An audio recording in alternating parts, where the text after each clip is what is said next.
우리 이 사도 베드로가 성령 충만함을 받고 설교를 합니다. 그 설교 내용 속에 그 말씀을 주십니다. 지난 시간에 우리 같이 말씀을 나눴습니다만 오늘 말씀을 통해서 우리에게 주시는 교훈의 메시지는 바로 이것입니다. 이제 또 어떤 이들이 조롱하여 이르되 그들이 세술에 취하였다더라 라고 하는 그 질문에 대한 답변입니다. 지난 시간에는 베드로가 11사도와 함께 서서 소리 높여 이르되 유대인들과 예루살렘에 사는 모든 사람들아 이 일을 너희로 알게 할 것이니 내 말에 귀를 기울이라. 베드로가 외쳤습니다. 내 말에 귀를 기울이라. 그러면서 때가 제3시니 너희 생각과 같이 사람들이 취한 것이 아니라 제3시 아침 9시입니다. 금식 시간입니다. 유대인들은 금식할 때 아침 10시까지 금식을 했습니다. 해 넘어져서 이제 아침 10시까지 금식하는데 금식 시간에 누가 술 먹고 술이 취한 사람이 있겠느냐. 그 말씀입니다. 그러면서 계속해서 말씀하세요. 이는 곧 선지자 요엘을 통하여 말씀하신 것이니 이로서도 이렇게 표현합니다. 여러분 베드로를 보면서 우리가 기억해야 될 것이 있습니다. 베드로는 닭이 올기 전에 3번이나 예수님을 부인했던 사람이 그런데 이제 부인해서 그가 고향에 가 있을 때 예수님께서 나타나셨습니다. 베드로를 찾아가셨습니다. 그리고 베드로가 고기를 한 마리 잡지 못했을 때에 베드로에게 명합니다. 저 오른편에 가서 그물을 내리라. 한 마리도 못 잡았는데 예수님이 말씀하시니까 말씀대로 순종을 합니다. 고기를 4,000마리나 잡았습니다. 그러면서 고기를 배가 그물이 찢어지도록 잡았습니다. 세어보니까 153마리. 그러면서 이 4,000명을 먹이신 그 기적의 역사를 이루신 후에 그 뒤에 예수님께서 말씀을 하십니다. 베드로야, 너 나 사랑하느냐? 그러니까 사랑하고 말고요. 그러니까 또 다시 묻습니다. 너 나 사랑하느냐? 그러니까 사랑한다니까요. 그러니까 처음에 답변에는 내 양을 먹이라, 내 양을 치라. 또 다시 묻습니다. 예수님께서 너 나 진짜 사랑하느냐? 그러니까 사랑한다고 고백했을 때 내 양을 먹이라 이렇게 표현합니다. 하나님 앞에 부름을 받으면 첫째는 말씀을 선포하는 사명을 우리에게 주시고 두 번째는 양무리를 먹이라고 하는 양육하는 그 사명을 우리에게 주십니다. 베드로에게 주신 사명은 두 가지. 복음을 전파하라. 땅끝까지 가서 전파하라. 이 사명과 함께 복음을 받은 사람들은 양육을 해야 된다. 양을 먹여야 된다. 양을 쳐야 된다. 이것을 말씀하십니다. 그래서 우리 성도의 삶은 두 가지입니다. 하나님 앞에 부름을 받고 이제 부름을 받아서 나왔다고 하면 이제 양육을 받고 우리의 믿음이 자라야 돼요. 이것이 이제 하나님께서 우리에게 주신 말씀입니다. 그러면서 베드로에게 주신 말씀이 너는 젊어서는 네 스스로 뛰뛰고 다니지만 나이가 들어서는 이제 네가 마음대로 다닐 수가 없고 이제 하나님의 뜻대로 순교를 당해야 되느니라 이렇게 말씀하십니다. 베드로는 평생 동안 그 약속의 말씀을 믿었습니다. 이 사도행전 12장에 보면 이제 야고보는 톱으로 켜서 순교를 당하고 이제 유월절이 지나면 베드로가 이제 사형당할 차례입니다. 그런데 그 베드로가 옥에 갇혔을 때 아주 깊은 잠을 잡니다. 군사 4사람씩 4패로 나눠서 그렇게 철통같이 지키고 있는데 베드로는 거기서 깊은 잠을 잡니다. 그때 11사도와 함께 그 무리들은 다락방에서 그렇게 간절히 기도합니다. 하나님, 베드로 사도 좀 살려주세요. 베드로 좀 살려주세요. 간절히 기도했을 때 새벽녘에 베드로를 하나님께서 천사를 통해서 이제 그 감옥에서부터 나오게 합니다. 그리고 가서 문을 두드렸을 때 게르바의 로데가 와서 보고 깜짝 놀란다. 베드로가 서서 문을 두드리는 것이 어젯밤에 가서 보았습니다. 이제 베드로는 쇠사슬에 묶여있고 도무지 석방될 수 없는 상황인데 베드로가 살아서 거기 나타난 것이 그러니까 문도 열어주지 않고 바로 가서 사도들에게 알립니다. 그때 사도들이 뭐라고 말합니까? 네가 헛것을 바꿨지. 우리 어젯밤에 다 가서 봤잖아. 베드로 사도가 살아올 리가 없지. 그러면서 나가지 않아요. 그런 나중에는 확인을 하고 베드로임을 확인하게 됩니다. 그때 베드로가 어떤 믿음을 가지고 있었느냐? 요한복음 21장에서 주셨던 그 사명이에요. 내 사명은 젊어서는 죽지 않는다고 하는 것이에요. 그러니까 그 사명을 받은 베드로는 이제 너희들이 죽인다고 해서 내가 죽을 사람이 아니다. 그러면서 그 죽음을 앞두고 깊은 잠을 잘 수가 있었다고 하는 것이죠. 우리가 베드로를 통해서 오늘 이 베드로의 설교를 보세요. 이 세술에 취했다고 하는 것에 대해서는 반증의 설교인데 요엘 선지자를 듭니다. 요엘 선지자는 어떤 분이었습니까? 그 당시 유대 왕이 아시아의 아버지 왕이었었는데 그 아들이 요시아라고 하는 왕이 있었습니다. 근데 요시아는 그 할머니가 아시아 왕이 이제 그 예후한테 죽습니다. 그리고 나서 그 아들의 죽음을 보면서 어머니가 왕권을 잡습니다. 그 사람이 누구냐면 아달랴라고 하는 사람이에요. 아달랴는 누구의 딸이냐? 그 유명한 아합의 딸입니다. 이세벨 왕후. 그 딸이 아달랴가 통치하고 있을 때 왕족을 다 죽입니다. 그때 요아스를 여호야다 제사장이 성전에 감춥니다. 그러면서 그 아이를 요아스의 왕권을 가진 그 아이 하나 요아스를 어려서부터 6년 동안 성전에서 길러서 여호야다 제사장이 그 요아스를 기릅니다. 그리고 나서 아달랴가 죽습니다. 죽고 나서 요아스가 7살 때 왕의 즉위를 합니다. 그러면서 7살부터 40년 통치를 해요. 그 통치하는 기간 동안 여호야다 제사장, 지금으로 말하면 목사님, 그 성전에서 그렇게 자랐던 요아스를 그 여호야다가 정치, 경제, 학문 모든 것을 가르쳐서 왕의 혼자가 돼서 삽니다. 그때 하나님께서 요시아를 보니까 하나님 보시기에 정직하였더라. 누구로 말미암아? 여호야다를 말미암아. 여호야다가 살아있는 동안은 정직하게 행했습니다. 그런데 여호야다가 나이가 들어서 죽었습니다.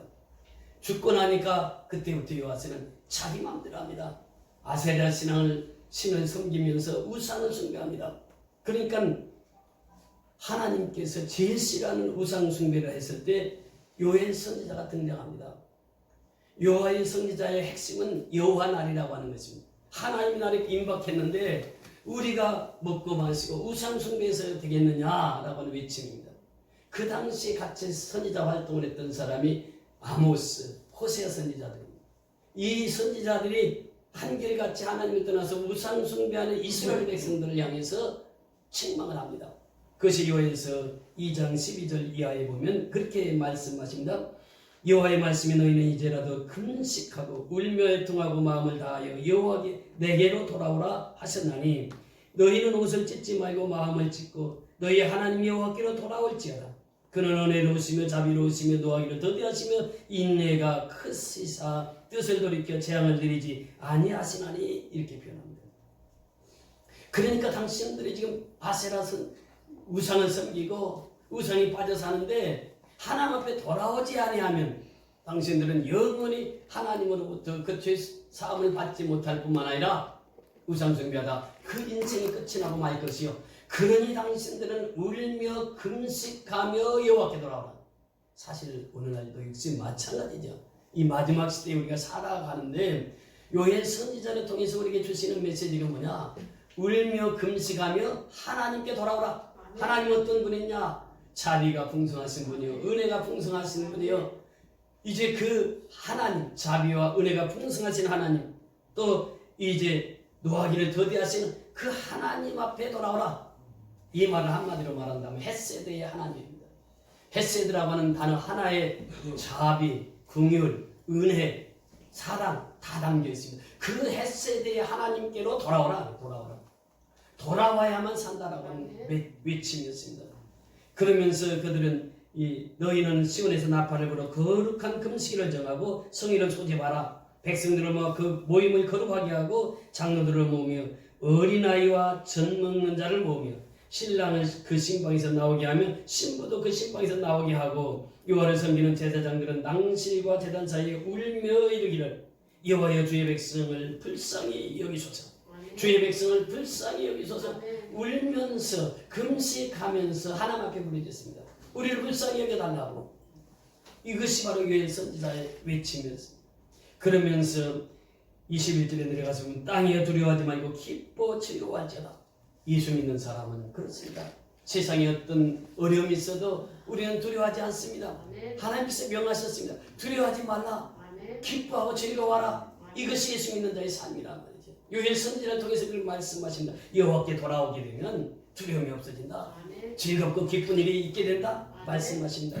들짐승들아 두려워하지 말지어다. 들짐승에게까지도 명합니다. 두려워하지 말지어다. 들의 풀에 싹이 나며 나무가 열매를 맺으며 무화과 나무와 포도나무가 힘을 내는도다. 시온의 자녀들아 너희는 너희 하나님 여호와로 말미암아 기뻐하며 즐거워할지어다. 누구로 말미암아? 여호와 하나님으로 말미암아 기뻐하며 즐거워할지어다. 이것이 하나님께 돌아온 자들이 누리는 복입니다. 그러면서 그렇게 말씀하십니다. 그가 너희를 위하여 비를 내리시되 이른 비를 너희에게 적당하게 주시리니 이른 비와 늦은 비가 예전과 같을 것이라. 이른 비의 축복, 늦은 비의 축복을 더할 것이다. 마당에는 밀이 가득하고 독에는 새 포도주와 기름이 넘치도다. 풍성한 삶을 말합니다. 여러분 영혼이 잘 되게 되면 내가 사는 것도 잘 되게 된다고 하는 것이, 영혼이 잘 된 같이 범사가 잘 되는 역사가 임하게 된다고 하는 것입니다. 그러면서 내가 전에 너희에게 보낸 큰 군대 곧 메뚜기와 느치와 황충과 팥중이가 먹은 횟수대로 너희에게 갚아주리니, 그러니까 너희를 해했던 그 모든 해했던 그들을 물리치고 이제 복을 주시겠다고는 약속의 말씀입니다. 너희는 먹되 풍족이 먹고 너희에게 놀라운 일을 행하신 너희 하나님 여호와의 이름을 찬송할 것이라. 내 백성이 영원히 수치를 당하지 아니하리로다. 하나님은 지금도 역시 마찬가지입니다. 내 백성은 영원히 수치를 당치 아니하시게 하시고 이름을, 하나님의 이름을 찬양케 하십니다. 그러면서 27절 결론에 보면 그런즉 내가 이스라엘 가운데 있어 너희 하나님 여호와가 되고, 누구의 하나님이 되신다고요? 이스라엘의 하나님, 너희의 하나님, 오늘날 우리의 하나님이 되시고, 이렇게 말씀하십니다. 다른 이가 없는 줄 너희가 알 것이라. 그래서 그거는 오직 예수밖에 없습니다. 사도행전 2장 4장 12절에 보면 다른 이로서는 구원을 받을 수 없나니 천하 사람 중에 구원을 받을 만한 다른 이름을 우리에게 주신 일이 없음이라 하였습니다. 오직 예수의 이름만이 구원이 있다고 하는 것입니다. 오직 하나님 이름만이 구원이 있다고 하는 것입니다. 그러면서 내 백성이 영원히 수치를 당하지 아니하리로다. 이렇게 표현합니다. 하나님께 돌아오면 이런 삶을 살게 된다라고 하는 것입니다. 그러면 이런 삶을 살기 위해서는 어떻게 되느냐? 여기서 이제 본론이 나옵니다. 요에서 2장 28절에 보면 그렇게 표현합니다. 그 후에 이 일이 있고 난 후에, 하나님께 돌아오고 난 후에 내가 내 영을 만민에게 부어주리니, 그래. 내가 내 영을 만민에게 부어주겠다. 성령을 만민에게 부어주겠다. 이 말씀을 하십니다. 너희 자녀들은 장래일을 말할 것이며 너희 늙은이는 꿈을 꾸며 너희 젊은이들은 이상을 볼 것이며 그때 내가 또 내 영을 남정과 여종에게 부어줄 것이며, 이 말씀을 지금 베드로 사도가 오순절에 모였던 유대인들, 이방인들, 이들에게 외칩니다. 이제 마지막 때가 됐다, 말세가. 그러니까 요엘은 오순절날 성령이 임하실 것을 예언했던 말씀이고, 베드로는 이제 성령이 임해서 이 요엘서의 서신을, 말씀을 인용하면서 담대하게 외칩니다. 지금 이 베드로의 외침은 이미 요엘 선지자를 통해서 예언하셨던 말씀을 이제는 예수님께서 이 땅에 오셔서 부활하시고 승천하신 후에 외침이, 그러면서 이제는 말세가 됐다, 이렇게 표현합니다. 여러분 성경에 보면 말세에 대한 표현이 많이 나옵니다. 이 성경의 말세라는 표현을 이렇게 표현하고 있는데, 말세가 되면 재난이 올 것이다, 이렇게 표현합니다. 민족과 민족을, 나라가 나라를 대적하여 일어나겠고 곳곳에 지진과 기근이 있으리니, 곳곳에 큰 지진과 기근과 전염병이 있겠고 또 무서운 일과 하늘로부터 큰 징조가 있으리라. 전염병이 있다, 이렇게 표현합니다. 그러면서 미혹하고 거짓 선지자가 출현할 것이다, 이렇게 표현합니다. 이러므로 하나님의 미혹의 역사를 그들에게 보내사 거짓 것을 믿게 하심은, 데살로니가후서 2장 11절 너희가 사람의 미혹을 받지 않도록 주의하라. 많은 사람이 내 이름으로 와서 이르되 나는 그리스도라 하여 많은 사람을 미혹하리라. 마태복음 24장 4절로 5절 거짓 선지자가 많이 일어나 많은 사람을 미혹하겠으며, 마태복음 24장 11절에 이렇게 말씀하십니다. 그러면서 예수를 믿는 자는 모든 민족에게 미움을 받는다, 이렇게 말씀하십니다. 그때 사람들이 너희를 환난에 넘겨주겠으며 너희를 죽이리니 너희가 내 이름 때문에 모든 민족에게 미움을 받으리라. 그때에 많은 사람이 실족하게 되어 서로 잡아주고 서로 미워하겠으며, 마태복음 24장 9절 10절의 말씀입니다. 불법이 난무하고 사랑이 식어진다고 이렇게 말하고 있습니다. 불법이 성행함으로 많은 사람이 사랑이 식어지리라. 마태복음 24장 9절로 10절의 말씀입니다. 그러면서 우리에게 말씀하신 사도 바울의 말씀을 보면 디모데후서 3장 1절에서 5절 말씀입니다. 너희는 이것을 알라. 말세에 고통하는 때가 이르니 사람들이 자기를 사랑하며, 이제 말세가 되면 사람들이 자기만 사랑한다고 하는 것이 이웃을 보지 않습니다. 가난한 자를 돌보지 않습니다. 이것이 마지막 때에 일어날 일들이, 자기를 사랑하며 돈을 사랑하며 이제 하나님보다도 돈을 더 사랑하게 됩니다. 이것이 마지막 때에 되어질 일들입니다. 그 다음에 자랑하며 교만하며 비방하며 부모를 거역하는 시대에 삽니다. 감사치 아니하는, 감사가 없습니다. 여러분, 마지막 때가 되면 감사할 줄 몰라요. 우리가 예수 믿는 사람은 처음부터 끝까지 감사의 생활을 해야 되는데 이 감사가 사라집니다. 그러면서 거룩하지 않아요. 깨끗하지 않아요. 더 나아가서 배신하며 조급하며 자만하며 쾌락을 사랑하기를 하나님 사랑하는 것보다 더하며, 쾌락 사랑하기를 하나님 사랑하는 것보다 더하며, 경건의 모양은 있으나 경건의 능력은 부인하는 자니 이 같은 자들에게서 내가 돌아서라. 경건의 능력은 있어요. 경건의 모양은 있어요. 그러나 경건의 능력은 없다고 하는 것입니다. 성령은 받았어요. 그런데 성령의 충만함은 없다 그 말입니다. 그러니까 이 베드로의 사도의 설교를 통해서 이 말세라고 하는 것은 지금 우리에게 다가온 시대를 말하고 있습니다. 그 말세라고 하는 것은 예수님의 초림부터 예수님의 재림 때까지를 말세라 이렇게 표현합니다. 그리고 이 말세의 징조들을 이렇게 성경은 우리에게 말씀해 주고 있습니다. 그러면서 오늘 본문에 보면 그렇게 말씀하십니다. 사도행전 2장 16절에 보면 이는 곧 선지자 요엘을 통해 말씀하실 것은 이르시되 하나님이 말씀하시기를 말세에 이렇게 배웁니다. 내가 내 영을 모든 육체에게 부어주리니, 내 영을 모든 육체에게, 이 사록스라고 하는 우리의 육신입니다. 이 육신에게 모든 육체에게 말세의 내 영을 부어주리니, 기름 같은 성령, 불 같은 성령, 바람 같은 성령, 생수 같은 성령을 모든 육체에게 부어주리니 이렇게 표현합니다. 그러면서 하시는 말씀이세요. 내 영을 모든 육체에게 부어주리니 너희 자녀들은 예언할 것이에요. 자녀들이 예언을 합니다. 자녀들이 말씀을 받아서 말씀을 선포합니다. 그런 젊은이들은 환상을 볼 것이며, 환상을 봐요. 꿈을 꿉니다. 젊은이들은 꿈을 꿔요. 그러면서 미래를 내다봅니다. 디즈니라고 하는 분이 미키마우스를 통해서 그 생쥐가 돌아다니는 것을 보면서 너무 힘들었습니다. 사업을 해도 사업이 안 되고 돈도 못 벌고 그러고 있는데 지하실 칸에서 이제 있는데 쥐가 한 마리 딱 나타나는 거예요. 그러면서 쥐가 지나가는 모습을 보면서 딱 스케치를 합니다. 스케치를 해서 미키마우스를 만듭니다. 그리고 그걸 카툰 만화 영화를 제작을 합니다. 그래서 최초에 이렇게 만화 영화를 해서 이 돈을 버는 사람인데, 그분이 만화 영화를 하면서도 이 돈을 벌고 사업을 손대가지고 이제는 어린 아이들을 위해서 디즈니랜드를 만들자. 그래서 이제 그 디즈니랜드를 만들기로 계획하고 그 계획대로 진행을 합니다. 그러다 이제 그 개장하기 5년 전에 이분은 소천합니다. 개장하는 날 그의 부인이 나와서 축사를 합니다. 축사를 할 때 내 남편 디즈니는 벌써 이 개장하는 이 모습들을 다 보았습니다. 다 보고 소천했습니다. 여러분, 비행기를 만드는 사람은요, 하늘을 나르는 것을 미리 본 사람들이 비행기를 만듭니다. 배를 만든 사람은 배가 항해하는 것을 미리 본 사람들이 배를 만드는 것이, 꿈이 있는 사람들을 통해서 하나님의 역사가 이루어진다고 하는 것입니다. 늙은이들이 꿈을 꿀 것이며 이렇게 표현합니다.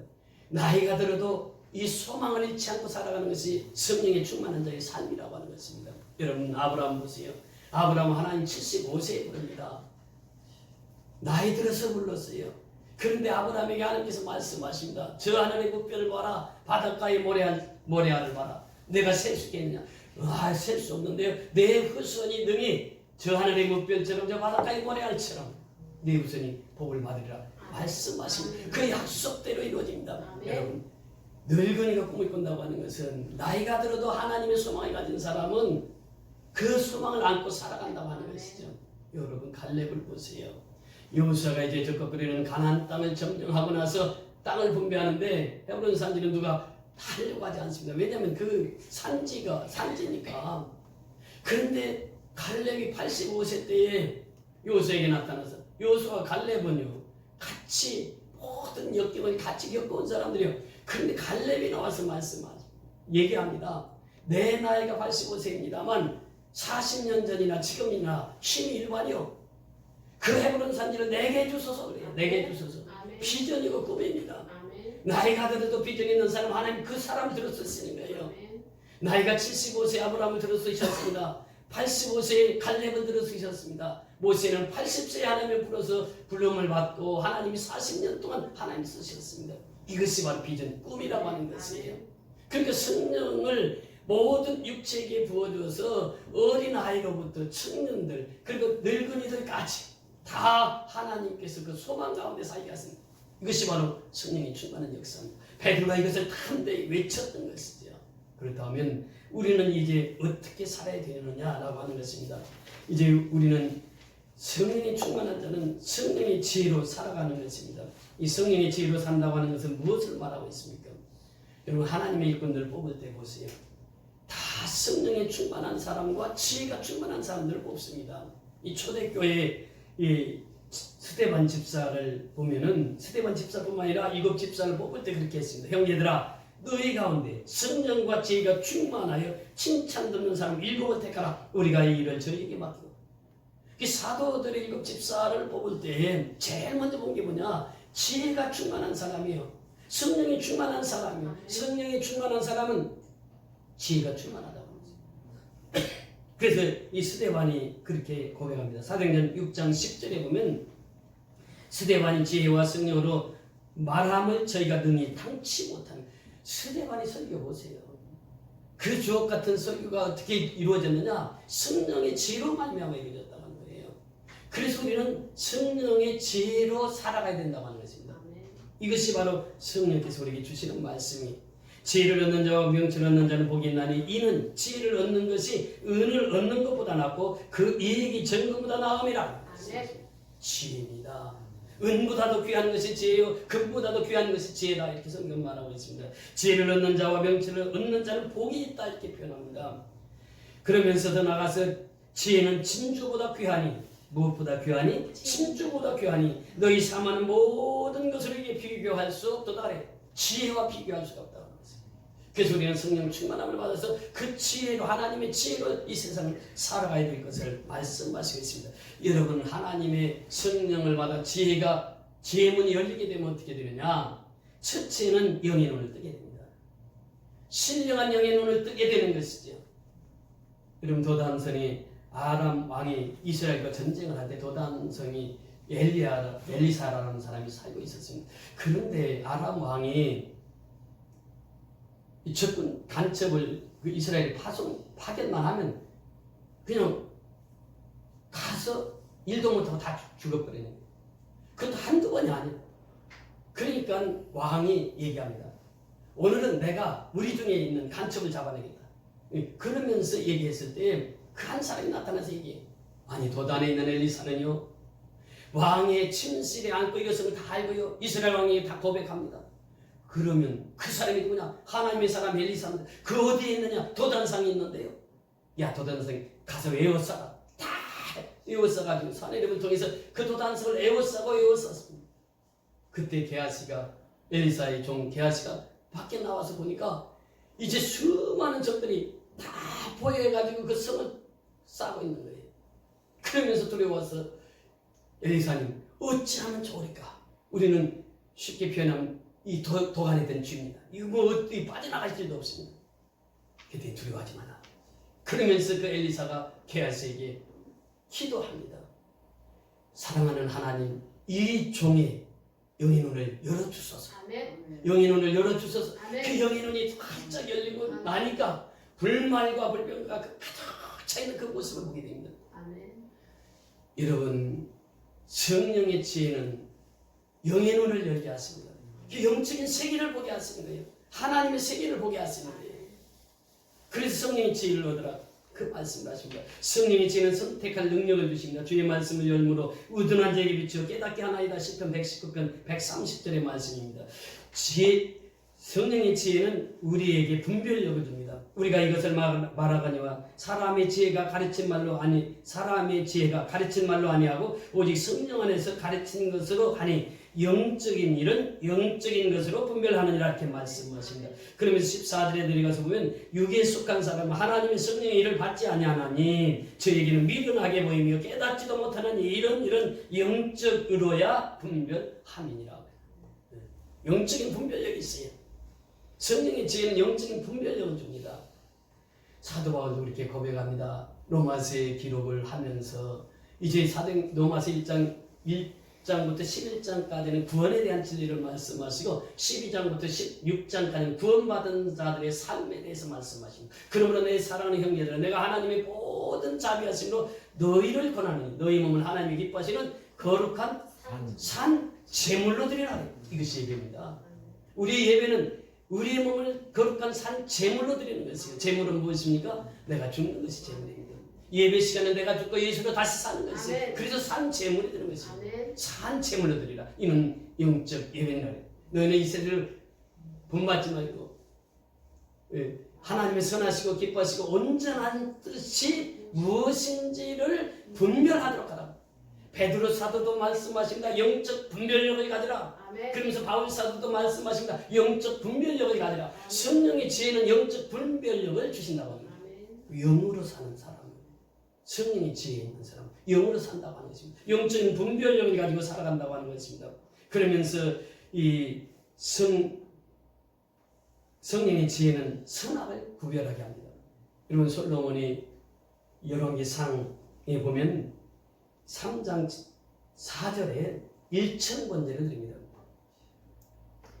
1000번제를 드리면서 하나님 그 번제를 다 받으시면서 이 솔로몬이 1000번제를 드리는데 구하는 것이 없어요.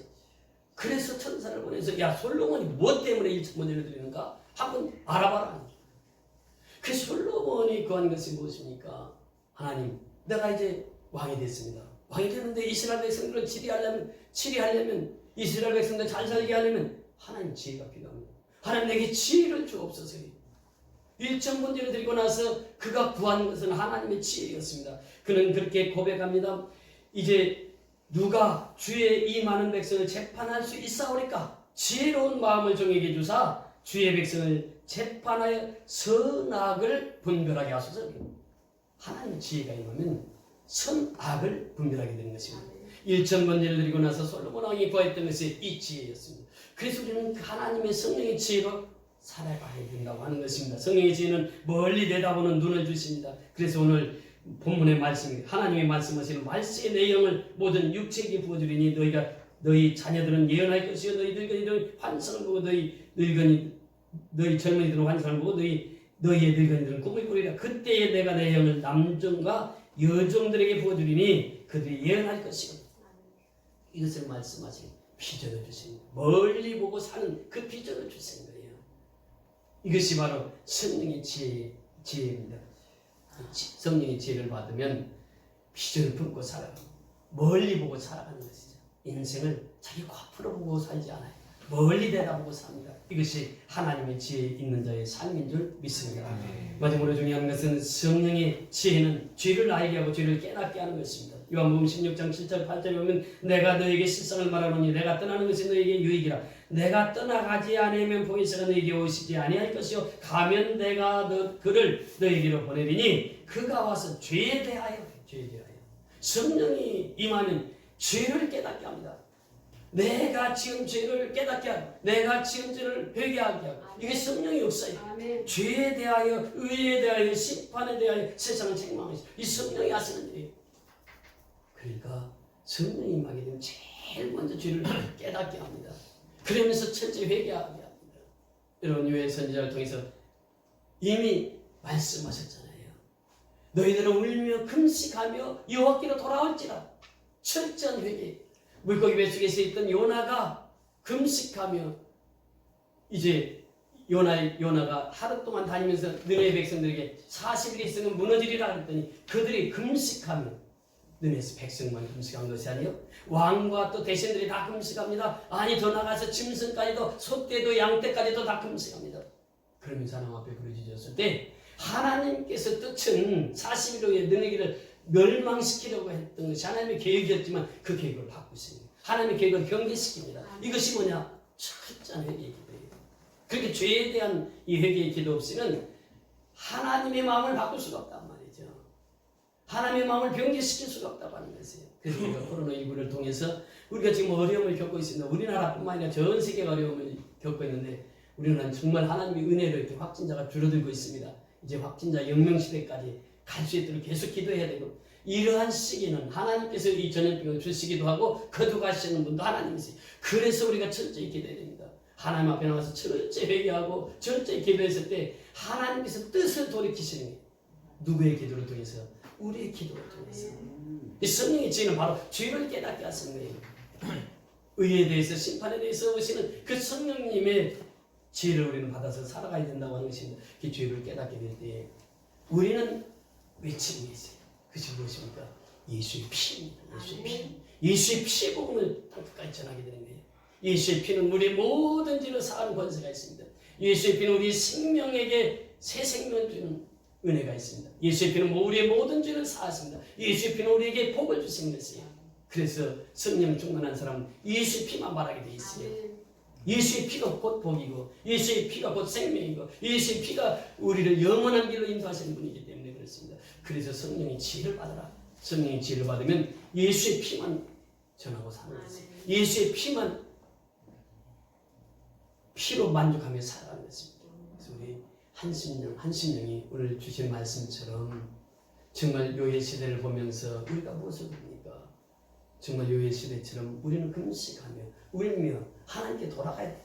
하나님께 돌아오는 자만이 사는 것이에요. 하나님께 돌아오는 민족만이 사는 것이에요. 그래서 우리는 철저히 하나님 앞에 내려놓고 회개하면서 하나님 앞에 돌아와야 내가 살고 이 민족이 사는 것입니다. 기도하는 한 사람이 한 나라보다 강하다고 존 낙선은 설파하고 있습니다.